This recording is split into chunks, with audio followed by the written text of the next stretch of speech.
Today on the Topping Show, Rand Paul defends TikTok, Tucker Carlson and Elon Musk might team up, get paid $1,000 to watch the Fast and Furious series, Tyson Foods goes sour, Twitter to purge inactive accounts, Scott Baio, the latest to leave California, Biden's latest poll ratings are not so good, and Dish loses 552,000 subscribers in Q1. All that and much, much more on the Topping Show.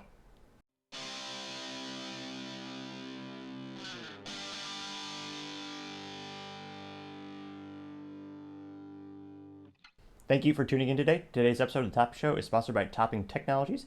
Topping Technologies is an IT value-added reseller and services company with a special proficiency in IT security.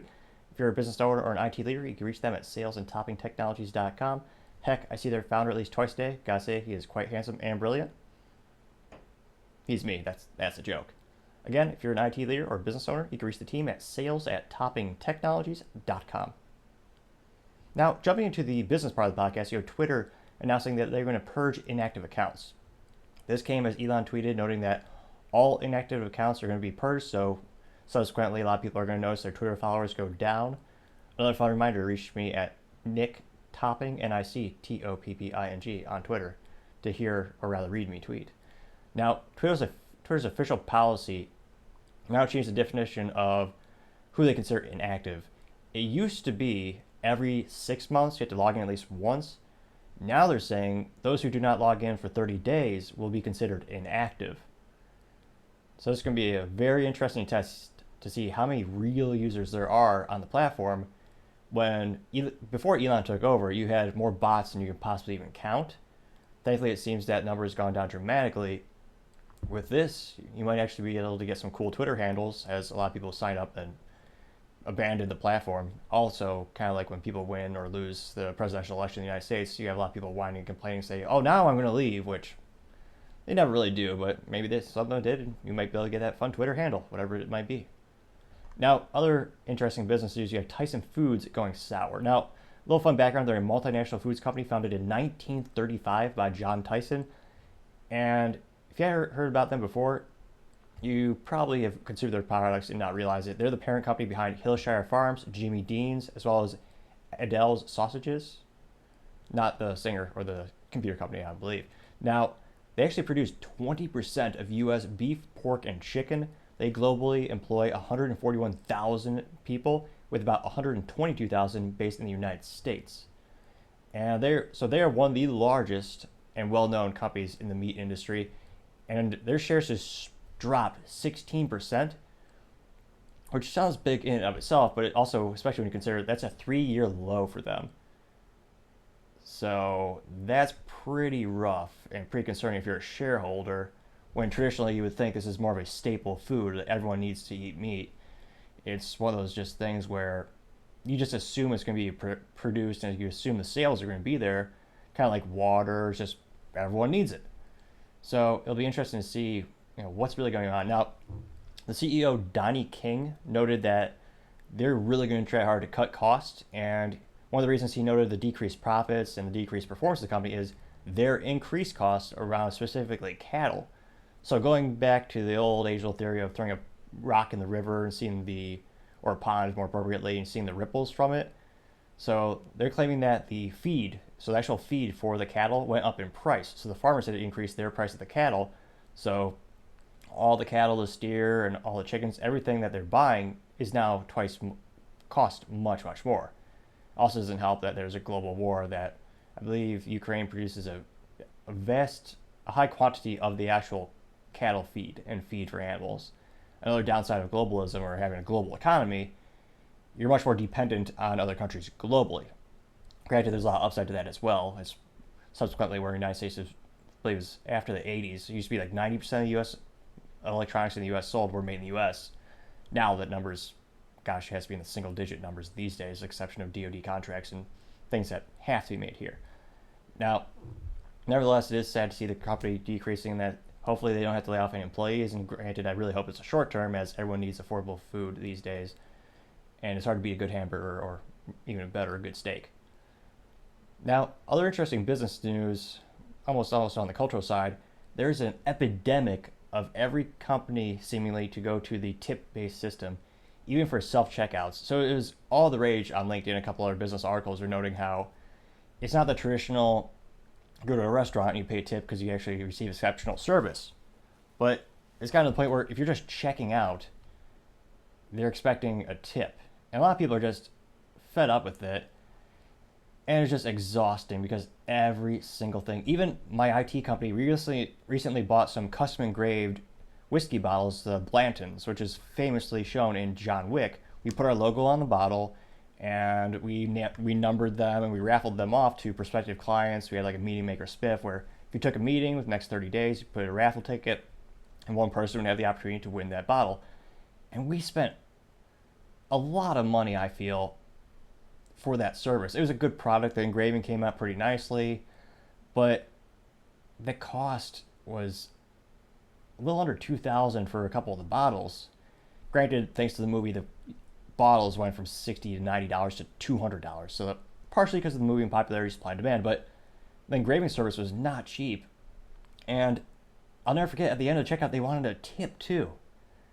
And it's something where, unlike a traditional restaurant business where those employees are paid with tips because of the business structure, a marketing company that engraves something as a service, that industry, you have minimum wage standards, and those are more traditional salaried employees. It's not where they're paid per unit produced. This isn't a boutique mom and pop shop. This particular company is a fairly large, reputable marketing company, or rather a liquor company that does engraving. But to spend almost a month's rent and see that they want more of a tip, I just said absolutely not. So subsequently, I did not tip them, and unfortunately, they actually did botch one of the engravings, but which another good reason I didn't give a tip. But it's kind of the point where if you go to any store, there's even rumors that Apple wants to start doing this at one of their unionized stores. I'm going to read more into that and divulge in that the next podcast article or podcast show that I produce. But it's gotten to the point where everyone is just exhausted, especially, again, thanks to the government. We have 40-year high inflation. You have just one of the worst economic situations in our lifetime. And it's just I think a lot of people are just kind of fed up with the trend and the guilt trip associated with it. Now, other interesting business news that could put money in your pocket, there's a company that's brilliant marketing campaign. They're going to pay you $1,000 to watch the Fast and Furious movies. All of them. So you have to watch every single one. The first one came out back in 2001, and they'll never stop making them because they are $1 billion property right now. I kid you not. So the first one came out in 2001. Now, Fast and Furious 8, I believe, was the first one. That Fast and Furious 8 movie hit $1.2 billion in the box office. And it's estimated that they have a budget to produce the film, also known as their cost, of $270 million. So if you're a financial analyst, if you're the CFO of Universal, or if you just have any common sense, fiscally speaking, they will never stop making those movies, regardless of quality of the script or the acting. All that aside, they print money with this movie. It is a dynasty in cinema. Even Fast and Furious 9, that hit $900 million alone on an estimated $200 million budget. And there's a company now brilliantly going to profit off of this. So FinanceBuzz.com claims they're going to be accepting these applications for you to watch all these movies for a quote-unquote Fast and Furious claims adjuster. So that's the title of the job. And they want someone to watch all 10 films to assess the auto damage across all the films. Now, total, that's about 20 hours. Side effects not include decrease in brain cells, as each of the movies become subsequently more and more, trying to think of a nice way of saying unintelligent. It used to be about, to go back in time, the first movie came out in 2001. It used to be about street racing and stealing electronics, and it's so dated. The electronics they were stealing was a TV VCR combo, which I'll let you go ahead and Google that or Brave it or whatever search engine you use. That was considered a high-priced item when the first movie came out, and there was no superhuman strength. And it's gotten to the point where they're actually going to space, and they're basically superheroes. There used to be street racers that became magical fighters overnight, people coming back from the dead. I mean, people used to think it was an inaccurate automotive movie because of the intake manifold, where famously Paul Walker's character, he had his nice little Mitsubishi Eclipse, and he punched the NOS and went really fast and had on laptop said, danger intake manifold, warning, warning, warning. and the car crapped out, and then magically, when he needed to escape the police and pick up Vin Diesel, the car magically worked seemingly perfectly. So it's never been known for being particularly accurate in terms of realism or common sense, but it's gotten preposterous over the years. Also, fun fact, first movie came out in 2001. Vin Diesel's character actually did a background check on Paul Walker, and he goes, I don't even attempt his voice, but he said, you do any time? I lied, I do the voice, but, and Paul's like, no, man, no. And Vin Diesel's like, yeah, man, the guy thinks thing called the internet, everything's on there. And they had to explain the concept of the internet to put that in perspective how long these movies have been around. So, nevertheless, Finance Buzz is going to pay someone also to watch the 10th. So they're going to give you $1,000 plus $100 to cost to cover all the streaming costs, the snacks, and all that. And the company notes hilariously, as a bonus, quote unquote, quote, as a bonus, you'll get a healthy education about the value of family, unquote. And it is hilariously brilliant how good this marketing campaign is, because they didn't make this movies, but this business is going to capitalize off of it. And it's got a cult following. A lot of people love those movies. Most of them could drive themselves to the movies, but unfortunately, very few could actually drive a stick shift. That should be a requirement. If you cannot drive a stick shift to the movie of Fast and Furious, you're not allowed in. I know that would decrease the audience to like 3 people and myself. Nevertheless, cars are always more fun when they have a stick shift and a third pedal. If you don't know what that is, I don't know if I can help you. You have to research it, get into the experience. You'll never go back. Now, it'll be interesting to see how much more positive press FinanceBuzz.com gets from that. Now, going on to the culture part of the podcast, you have one of the probably most well-known reporters of my lifetime is Tucker Carlson. He was known for actually having alternative opinions and actually doing interesting debates and bringing up ideas that no one else would, including the other pundits on Fox News. Subsequently, that's why a lot of people think he was fired, because he was going against the grain. Now, according to Axios, it was reported that he might team up with Elon Musk to actually produce new content. Now, the current sticky situation that Tucker is in, he currently has a contract with Fox News. And they're basically paying him not to do anything. So right now, his contract is rumored to be about $20 million a year, regardless if he makes content or not. So and that's all the way till 2024. And he has to cover the upcoming presidential election. Tucker is a magnet in political coverage, as some might say. But the fear is if he does nothing, he may fail and just go into obscurity. Now, is someone going to be able to buy out that contract? So in order to do that, the cost would probably be double or triple, because we have to pay him something. So they pay Fox News $20 million to let him off the hook. And then, obviously, you want to pay him something so he can make a living for himself and his family as well. So it'll be interesting to see how that progresses. And in terms of people standing up for free speech, Elon's done a great deal. And granted, it's not as good as it could be in terms of there's still a lot of censorship and he doesn't let everyone back on the platform. But it's a lot better than it used to be. And in the world of censorship nowadays, just a little bit of hope is actually, that's a rare thing, so I'll take it. Now, other interesting cultural news, you have Hollywood actor Scott Baio. He's leaving California for some odd reason. Well, it's not really odd, everyone knows why, but he specifically calls it out, which many people do not. They just say, oh yeah, I'm leaving for a family, or they make up they acquiesce from the actual questions, they just make up a reason that's politically correct. Now, Scott Baio is best known for his production and is actually acting on the movie Happy Days, and he tweeted, quote, after 45 years, I'm making my way to the final exit, stage right, unquote. And that was what he tweeted. And he also noted Los Angeles Homeless Service Authority estimates there's 20,000 homeless in Los Angeles County on top of the 40,000 in LA city limits, noting that that's the largest homeless population in the country. Now, I should note for the sensitive viewers, 3 days ago, it was announced that that is no longer a politically correct term, homeless. I forget the new one that they're telling people to use, but I think it's home disadvantaged, or there's a new fancy term. It's hard to keep up. Newspeak in 1984 is a great book that should be taught in public schools, but most never would, which is yet another reason to homeschool. But nevertheless, again, that term, although I did read that term on CNN, so that was one of the sources. Again, I read from the left, the right, and the middle, try to get as much data as possible. And you always want to know whether there's the other side thinking. So he is yet another, folks, that is leaving California for their cultural decay and them choosing not to do anything to fix the problems. Now, unfortunately, I don't see it changing anytime soon, but one could always be hopeful, and you never know. Some might say it's time to turn things around and attract businesses. Time shall tell.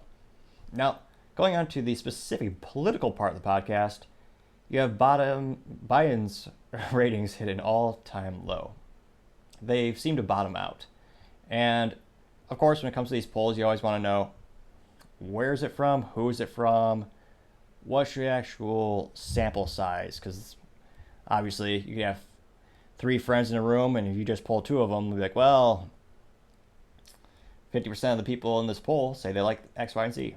So specifically, when you look at this poll, it was 900 registered adult voters, and 396 said that they leaned Democrat, and 438 said they leaned Republican. So moderately balanced. Now, the poll was conducted via phone from April 28th to May 3rd, and the margin of error is plus or minus 3 points. Now, according to that poll, they had the approval rating at 36%. So 36% of Americans believe Biden is doing a great job, and they would re-elect him in a heartbeat, apparently. However, they have 58% of Democrats saying that they want someone else, interestingly enough, since he had more votes than any other presidential candidate in history during the 2020 election.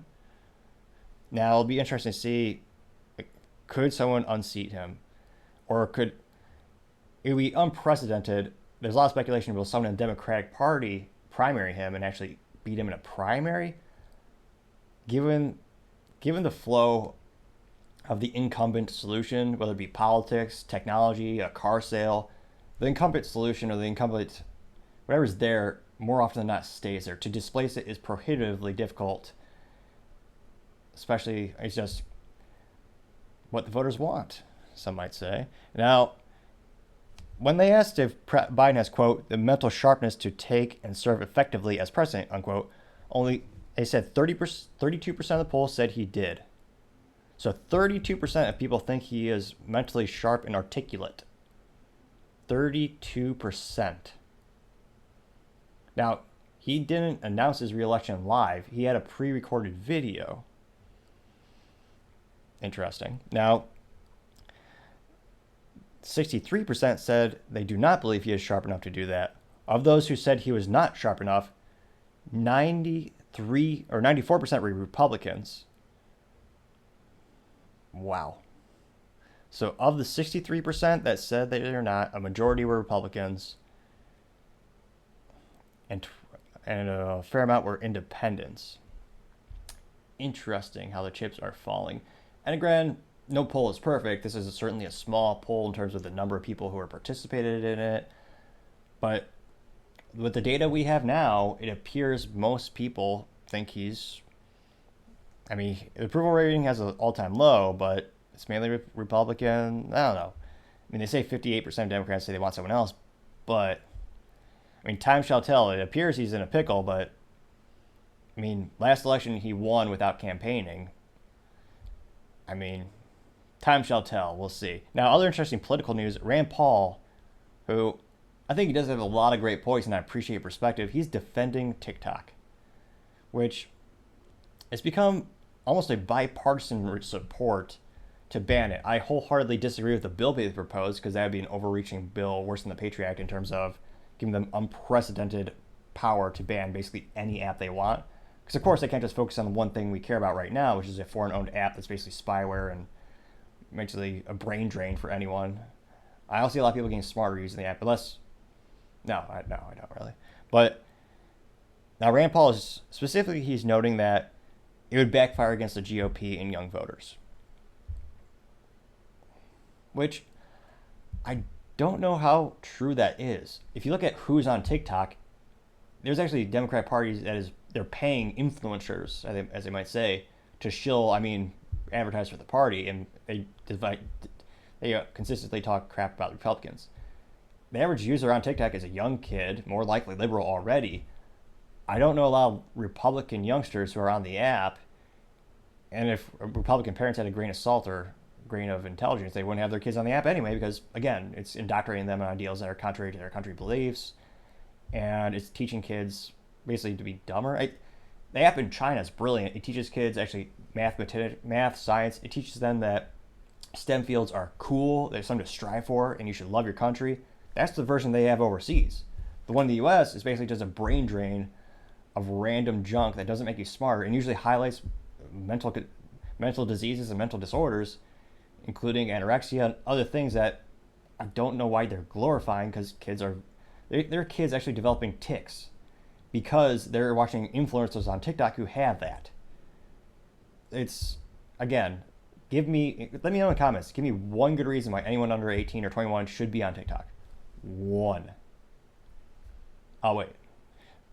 Now, Rand Paul, going back to him, he quoted, quote, "We are in a political world. We shouldn't be completely oblivious to the fact that there are a lot of young people on there, and it is, frankly, their freedom of speech," unquote. Now, there's a lot of debate, since they're kids, what rights do and do not apply to them.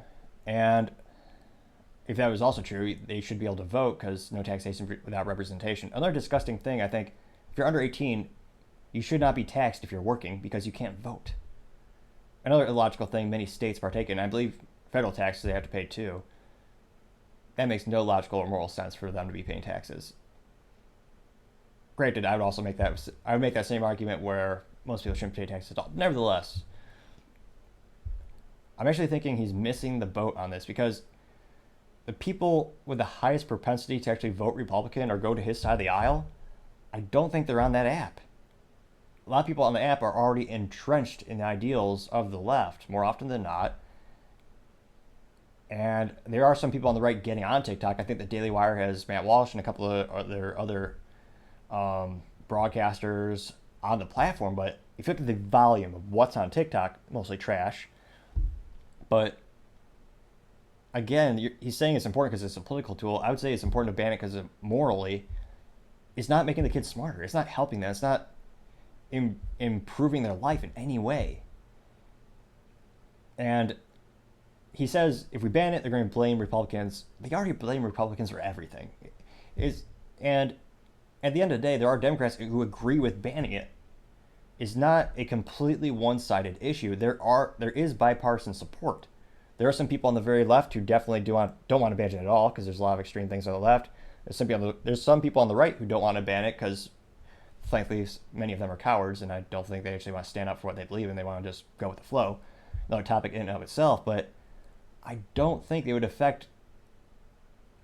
negatively affect his party as much as he would think. And again, make a better app in the United States that isn't spyware and actually makes people smart. Nevertheless, I think he's missing the mark on this one politically, and I don't think he's going to get many more votes out of this as well, because a lot of people just do not agree with that app, and I don't know, time shall tell. Now, going on to the specific business blunder of the day, you have Dish losing 552,000 subscribers in Q1.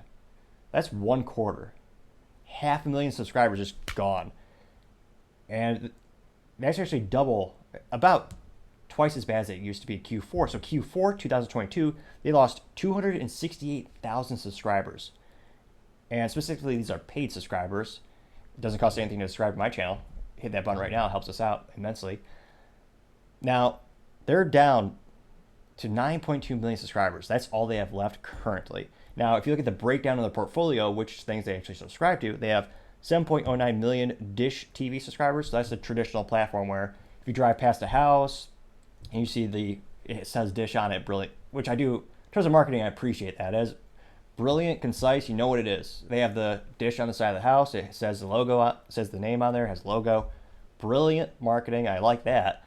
So there's about 7.09 million Dish TV customers, and there are 2.1 million Sling TV customers.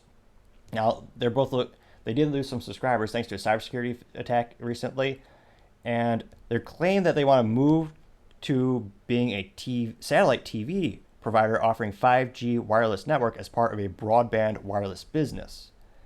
So that would certainly diverse their portfolio and give them more options. But it's definitely concerning as a shareholder. They're part of these streaming wars. And there are more streaming platforms than I could count. And I don't even subscribe to those things. I just anecdotally know through the business end where the major players are, and there's no end of them. I mean, just off the top of my head, you have Disney, Hulu, Netflix, NBC owns Peacock. You also have, what are a couple other ones? There's just HBO Max, which they moronically rebranded to Max instead of the name of the company throughout that defined the category. Besides with barely any expending any brain effort, and I already thought of 5. There's dozens of these. Apple TV has another one, or maybe they call it Apple Plus. Nevertheless, it's a fruit-related nomenclature for it, but they're part of the streaming wars, and they're losing subscribers more, and they're bleeding. So again, as a Hail Mary, they either need to acquire a company, I believe, or they need to start some original content and just get something that just knocks it out of the park, that gives customers an overwhelming, compelling reason to specifically sign up for their streaming service. As you have so many more, there's just so much competition. The satellite was perfect for a lot of those folks who is a great solution if you don't have broadband or don't have fiber, but those offerings are expanding. They're exponentially increasing, and it'll be interesting to see. They also bought Blockbuster in terms of kind of their track record and business decisions. Now, that's only partially a joke, and if you can't see if you're only listening to this, I have a giant old Blockbuster sign behind me that I was able to acquire. Again, if you have any old defunct business signs, let me know. I'd love to collect them. But when Blockbuster went bankrupt, they actually purchased all of the intellectual property, including the customer database, the logo. So actually, if you, for the longest time, if you went to blockbuster.com, it'd reroute you to like a dish.com with the Blockbuster side page. There's a lot of speculation on what's going on now, because if you go to blockbuster.com, it just shows the big logo. But nevertheless, when it comes to the executives at dish.com, during a call with some analysts, the Dish Network execs said that the fallout from the previously disclosed network outage in February due to cybersecurity attack fell most heavily on Sling TV, and the late fees for monthly invoices were waived after payment systems and call centers went offline. So that was specifically part of the business blunder of, no matter what you're doing in life, bolster the hell out of your IT security. Soft plug for my company, Topping Technologies. But you look at some of these businesses, Target, Home Depot, all of them were kneecapped by cybersecurity attacks, and their revenue just tanked. Target.com had an exponential increase in people using cash because they trusted the finance system, or the actual POS, point of sale POS systems, so little, but they were so loyal to shop there, which is exceptionally rare in and of itself. But people who use cash spend a lot less on average. That's why they don't want you doing that. But yeah, to have that type of cybersecurity issue and they're still bleeding, I mean, that's got to be the business blunder of the day. Thank you everyone for tuning in today. Cannot thank you enough. Every time you like, subscribe, and comment helps the channel out. Always appreciate the feedback. Also, don't forget to tell your family, tell your friends, tell your coworkers, heck, tell your enemies, tell anyone and everyone. Just stay safe and fight the good fight.